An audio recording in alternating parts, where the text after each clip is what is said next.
Welcome to Hood Champion Boxing and Sports. In boxing, you find a way to win or you find a way to lose. Old Tyson Fury, who I'm calling Christ's son Scary. You see the expression on his face? Watching Anthony Joshua tranquilize Francis Ngannou. I'm going to tell you right now, I don't care what you say. We know styles make fights. But I've been saying it forever that Anthony Joshua is the best heavyweight boxer. I said he should never have ever lost a fight because of his skill set, because of his power, because of his IQ, because of his reach, because of his athleticism. And I've underscored the power that he had. But we all knew that there was something going on upstairs after he took that loss to Andy Ruiz. And it didn't help that when he took that loss that everybody, pretty much dogpiled him and, just kind of bullied him. But the bottom line is, you look where Anthony Joshua is now. And what I will say is, right, him hooking up with Ben Davison is probably the best thing that ever happened to him. And maybe Robert Garcia has a little bit to do with it. Maybe Derek James has a little bit to do with how Anthony Joshua is performing. But Ben Davison just seems to be the right fit for him. Now, let me hold my horses, right? Because I'm not going to take it to the stupid. We understand Anthony Joshua fighting Jermaine Franklin. Not much of a threat to AJ. Just you look at the size of AJ, man, and this everything he brings to the table. There's no way in the world you could have bet on Franklin to beat AJ. Robert Helenius, a little more closely matched, not evenly matched, but a little bit of a closer matchup height-wise, reach. You figure Helenius is a better IQ than Franklin. But at the end of the day, Helenius' chin obviously isn't really there. Then you saw him getting there with Wallen. I mean, I personally thought Wallen was going to give AJ a pretty good contest. But then AJ gets in there and, tranquilized him, you know what I mean? Just everything he hit him with, like he was just breaking him down. Then come to find out that Anthony Joshua and Otto Wallen had been sparring partners. And Anthony Joshua used to beat his ass in sparring. And I said, well, goddamn. Kind of hard to give Anthony Joshua credit for that because he knew what he was getting into because he and Wallen had shared the ring before in sparring and he knew he had beat his butt all around the ring. So I said, okay, well, then Francis Ngannou, I said, there's no way in the world. I mean, Ngannou, his skill obviously has gotten a little bit better since the Fury fight. He's been training. You'd think he'd be able to show us something, but I said, I just can't see him beating Anthony Joshua. But Lord have mercy. It's not just that Anthony Joshua beat him, it's how he beat him. Like, that shit was scary. And Tyson Fury was scared too. Tyson Fury doesn't know what to do with himself because everyone's looking at how Tyson Fury performed against Ngannou and how AJ performed.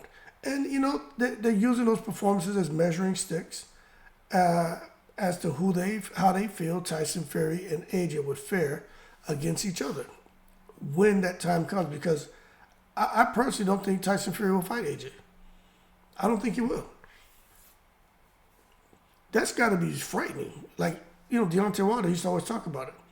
When he said Usyk was sitting in the crowd, Joseph Parker was sitting in the crowd and saw him knock people out and they didn't want to fight him. And I truly believe that does something to someone's psyche when you see someone you're going to fight, tranquilize somebody with one punch. And Tyson Fury can say all the harsh things he wants about Anthony Joshua to make himself, Tyson Fury, feel good and to try to break Anthony Joshua down.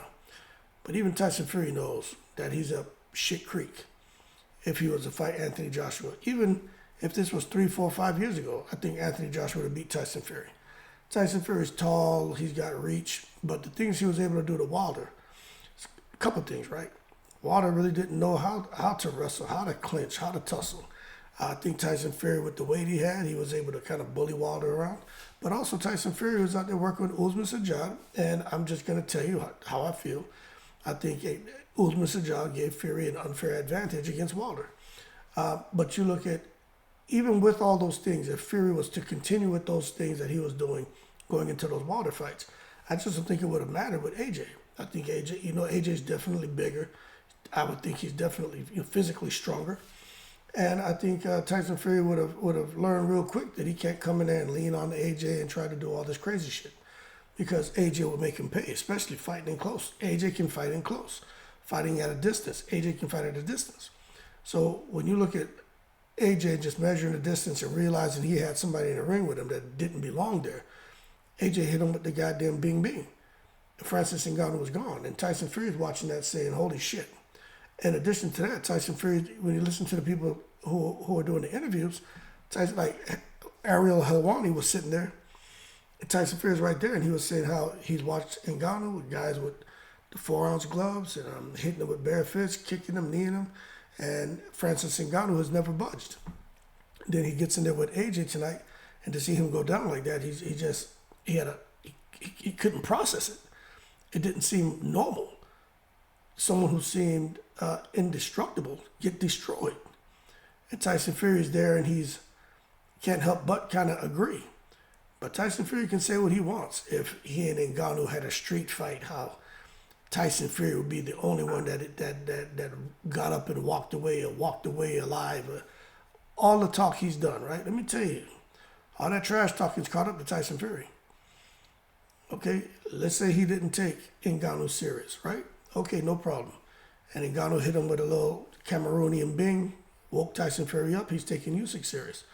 But if Tyson Fury gets through Usyk in the first fight, and if they have a rematch and he gets through him in the second fight, I personally think he's going to avoid Anthony Joshua.